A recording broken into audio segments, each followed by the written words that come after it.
In the last two lectures, we learned about one-to-one relation and one-to-many relationship. There, we also talked about how to decide which approach to choose to define the relation between two data entities when we have a specific type of relation between the data. Now, finally, in this lecture, we are going to talk about the last type of relation which may exist between two data entities, and that relation is called as many-to-many relation. So we have learned that we can classify the relation between two data entities as one-to-one, one-to-many, and many-to-many. We have already talked about one-to-one relation and one-to-many relation. Now in this lecture, we are going to talk about many-to-many relation. So we will understand what do we mean by many-to-many relation and which approach to choose in order to implement many-to-many relation between two data entities. Whether we should go with embedded document approach or should we choose reference approach. So let's first understand what do we mean by many-to-many relation. So in MongoDB, a many-to-many relation signifies a connection between multiple parent documents with multiple child documents and vice versa. Let's understand it with an example. So let's say we have movie documents. For example, Iron Man 2, Civil War, Lucy, these are movies. So these are the movie documents. And we also have actor documents like Robert Downey Jr., Chris Evans, and Scarlett Johansson. Now, in each movie, there will be some actors who have worked. So there is a relation between the movie document and actors document. For example, in the first movie, these two actors have worked. So there is a relation between the first movie document with these two actor documents. In the same way, in the second movie, these three actors have worked. So there is a relation between this movie document and these three actor documents. And finally, for the last movie, there is one related actor document.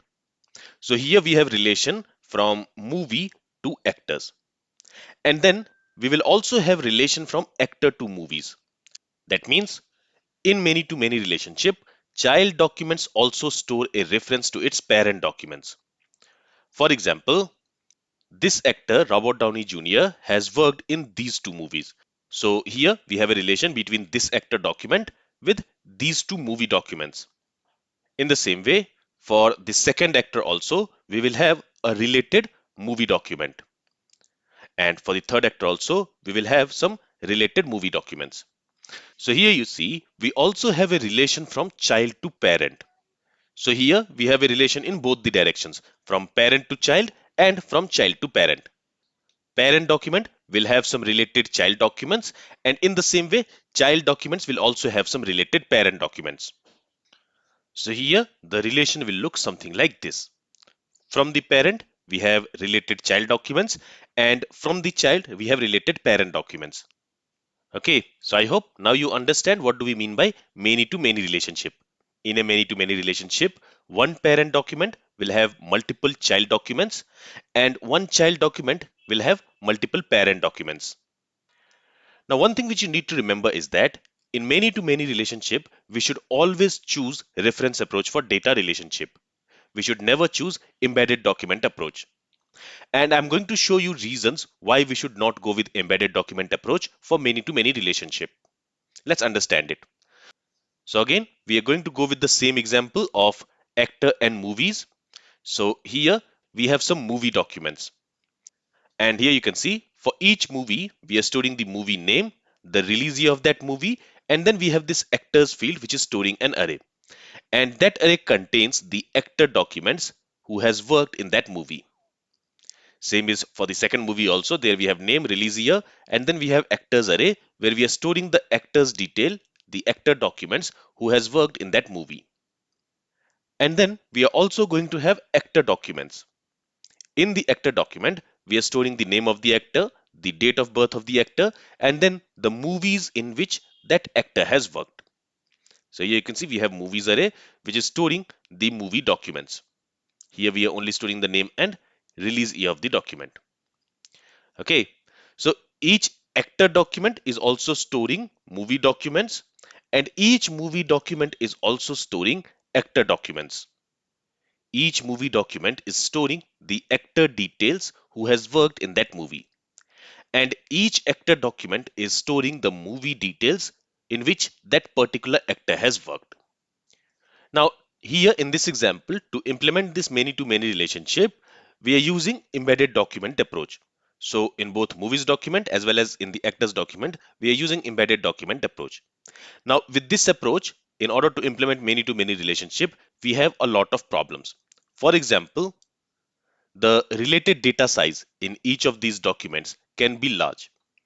Here, we are storing only the name and date of birth of the actor, but in a real world application where we want to display the details of the actors, there we are not only going to display the name and date of birth of the actor, we will have a lot more fields for each actor document.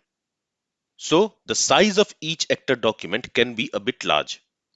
Same is true for movie documents also. When we are storing the embedded movie documents in the actor document, each movie document is also going to have a lot of fields. It is going to store a lot of details about the movie, not only the name and the release year.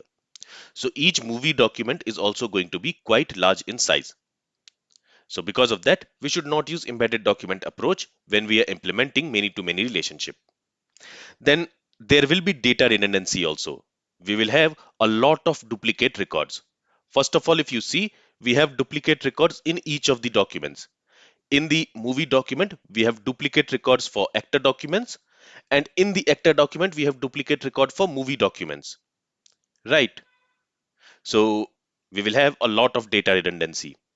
So because of this reason also, we should avoid embedded document approach for many-to-many relationship.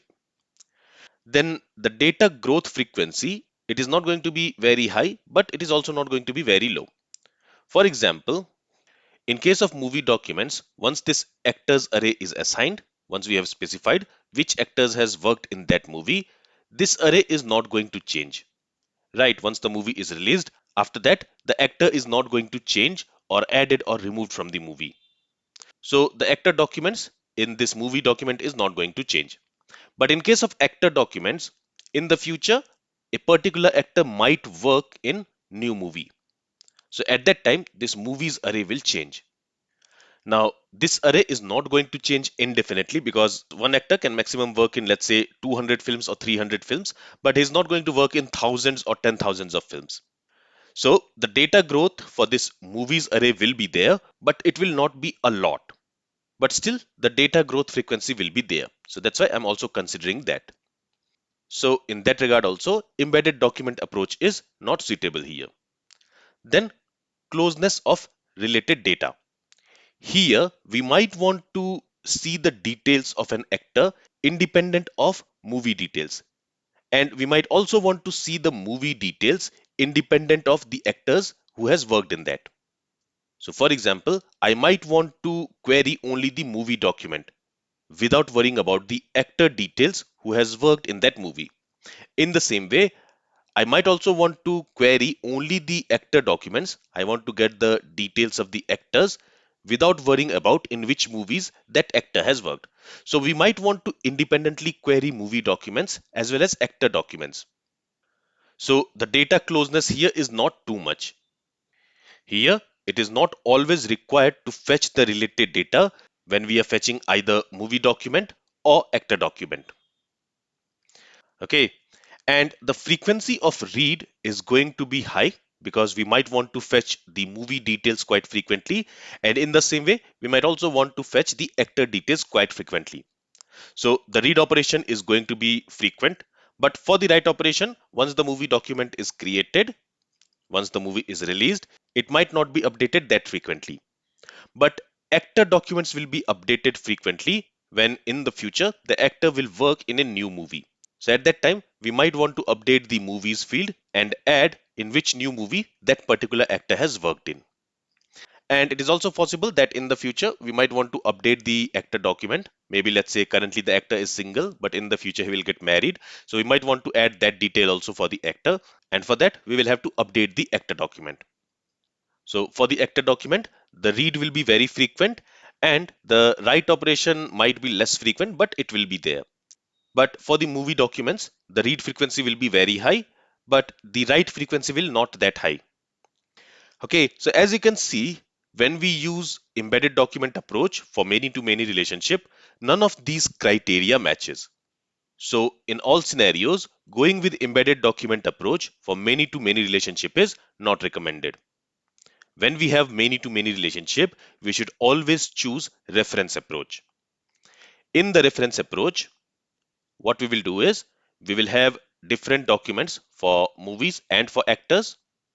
For each movie document, we will have a unique ID field which is going to store the unique ID of that movie document. We might have name, release year, and other properties for the movies. Then we are going to have this actors array. And in this array, instead of saving the actor details, as you can see here, we have a separate actors collection where we are storing the actor documents.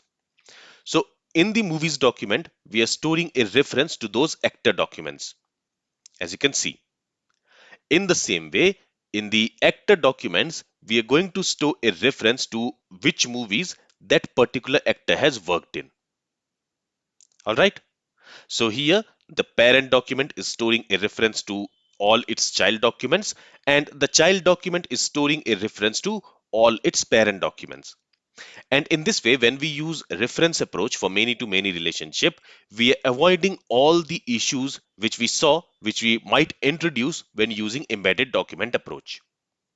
And that's why for the many-to-many relationship, the reference approach is the best approach to go with. Always remember that whenever you have many-to-many relationship between two data entities, without any doubt, you should go with reference approach. You should not even think about the embedded document approach. Okay. So as I mentioned, in many-to-many relationship, we should always choose reference approach for data relationship. All right. With this, we have learned about different types of relations which can exist between two data entities and how to decide which approach to choose among embedded document approach and reference approach to enforce data relationship between the data entities. We talked about one-to-one relationship, we talked about one-to-many relationship, and we also talked about many-to-many relationship. Now, remember that there is no hard and fast rule that you have to choose one method over the other in different scenarios for data relationship. You can choose any of the two ways, that is, you can choose embedded document approach or reference approach for all the scenarios. So it is not written anywhere that for a given type of relationship, you should always go with one approach. You can choose any of the two approach which you like for any type of relationship between the data. But you need to be very careful because as your application data will grow, based on the approach you have used, it might not work accordingly in different scenarios. And that's why we also learned how to make a decision to identify which approach will suit our requirement and will not break in future. So now that we know about the different types of relation which can exist between the data, and we also learned what is embedded document approach and reference approach for data relationship, now we also need to understand different types of references and when to use which reference. So we talked about reference approach where a parent document can have reference to its child documents, and in the same way, child documents can also have reference to its parent documents. Now we can also classify this referencing into different types, and that we are going to learn in our next lecture. This is all from this lecture. If you have any questions, then feel free to ask it. Thank you for listening and have a great day.